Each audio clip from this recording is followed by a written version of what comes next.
digamos, muy puntual. Pero mientras tanto, rápidamente hacemos contacto con Agustín Gutiérrez Canet, embajador de México en retiro.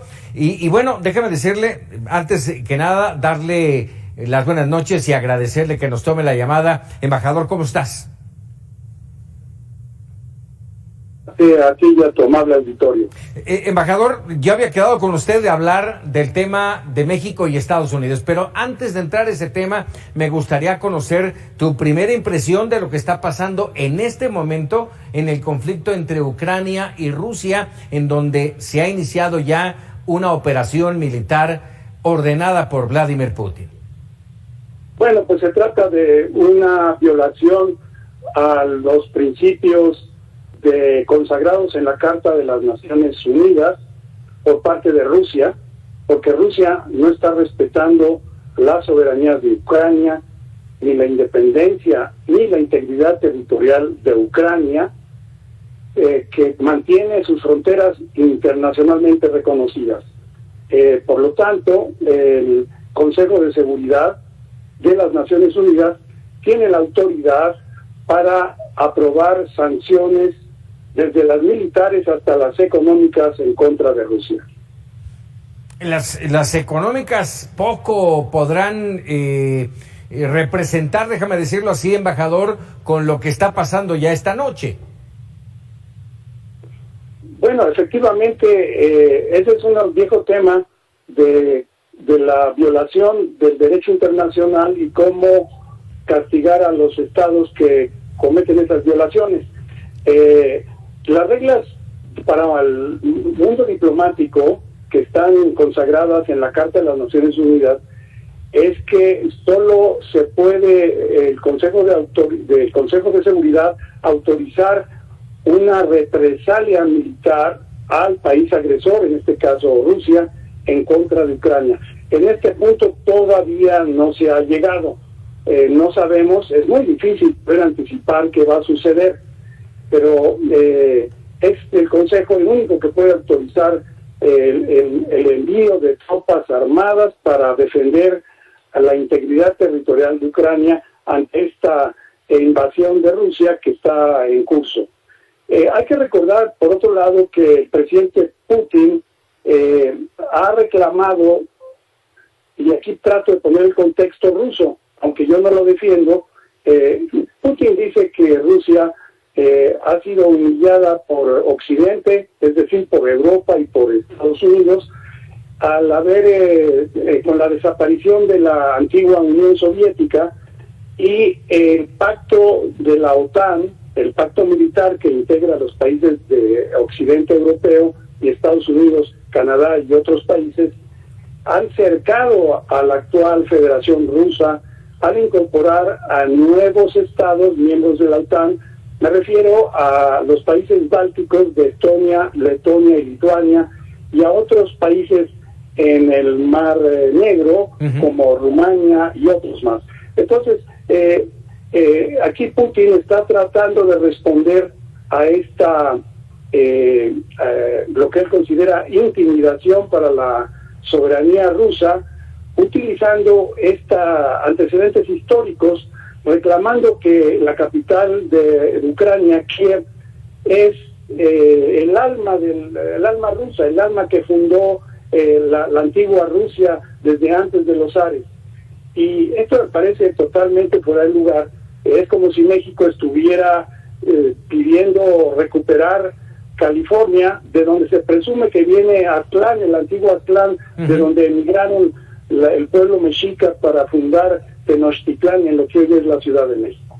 Bueno, ya que tocaste el tema de México, embajador, te pregunto, a ver, lo que ha pasado en los últimos días con toda esta situación, lo que ha dicho Antony Blinken, lo que escribió, posteriormente la reacción del presidente de México esta mañana y finalmente la Casa Blanca responde con lo que dice Blinken, lo dice Estados Unidos y está basado en hechos, no son, valga el término, así lo dan a entender, no son inventos. Se acabaron, y quisiera conocer tu análisis, embajador, se acabaron las relaciones cordiales entre México y Estados Unidos al hablar de ese tono injerencista.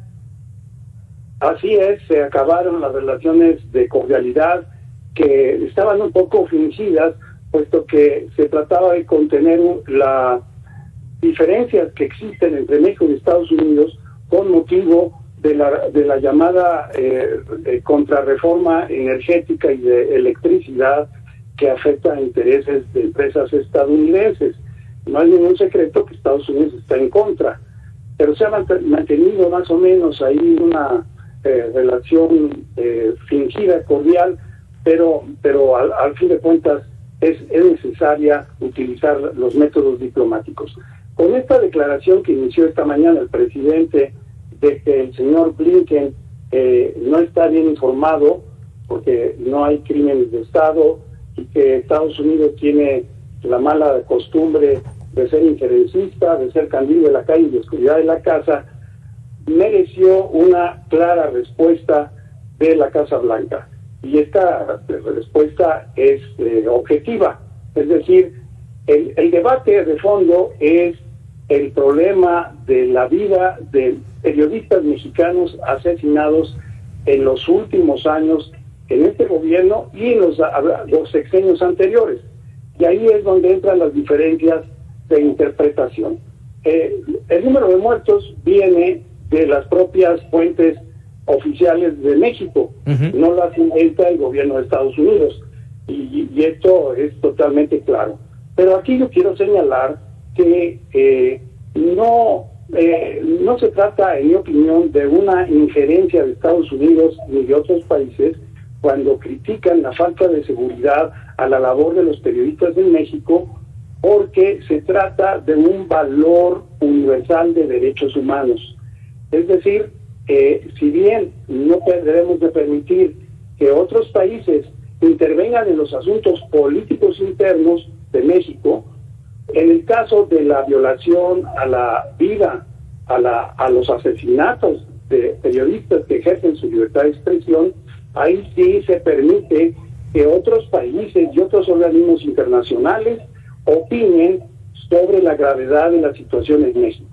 Oye, embajador, no se puede invocar el principio de no intervención cuando se violan los derechos de la libertad de expresión en México. Así es. Embajador, te voy a pedir que me acompañes rápidamente. Esto es lo que está pasando en este momento en el Consejo de Seguridad de Naciones Unidas.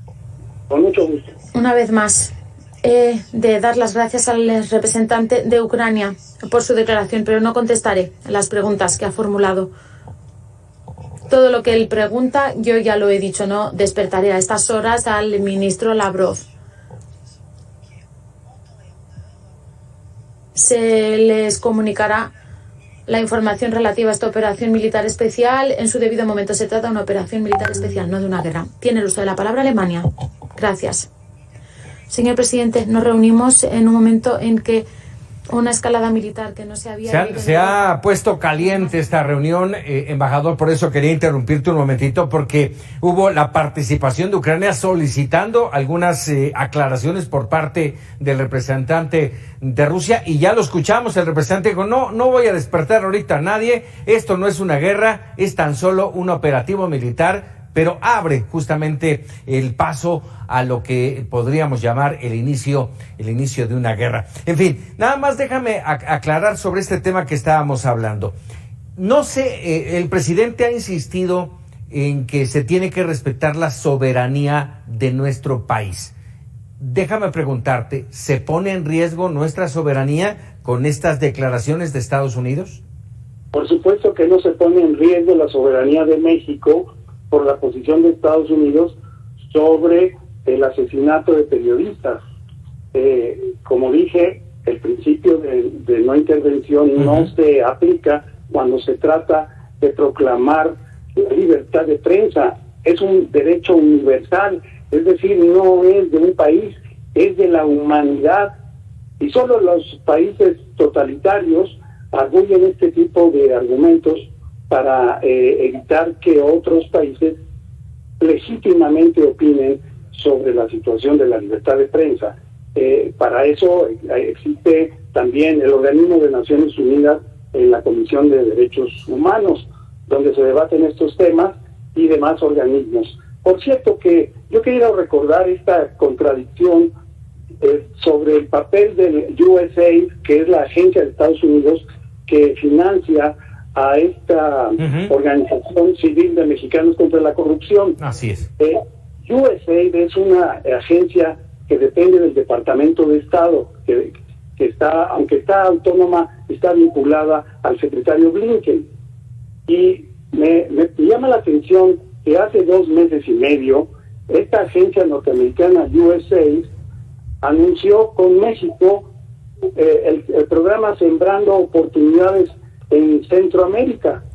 Es decir, que México y Estados Unidos invocan el intervencionismo cuando critican México y Estados Unidos participan conjuntamente en el desarrollo de Centroamérica a través del USAID, la misma agencia que financia a Mexicanos contra la Corrupción, y no solo esa, sino a otras más. Hay que poner en contexto que USAID está promoviendo esos valores universales de los derechos humanos, la democracia, el desarrollo, etcétera. Así que no entiendo cómo aceptamos la ayuda de USAID, el gobierno de México, a través de la Secretaría de Relaciones Exteriores, cuando se trata de invertir al desarrollo de Centroamérica para frenar la migración de esos países al nuestro y al de Estados Unidos. Mientras que se acusa a USAID de ser intervencionista cuando financia a un organismo civil como es Mexicanos contra la Corrupción. Agustín Gutiérrez Canet, embajador, te agradezco enorme que me hayas dado más de los 5 minutos en que habíamos quedado. Sé que estás en un compromiso y te agradezco mucho estos minutos. Muchas gracias, Paco, por la oportunidad y estoy a tus órdenes. Muchas gracias y un saludo al auditorio. Muchísimas gracias, el embajador en retiro, Agustín Gutiérrez Canet. Vamos rápidamente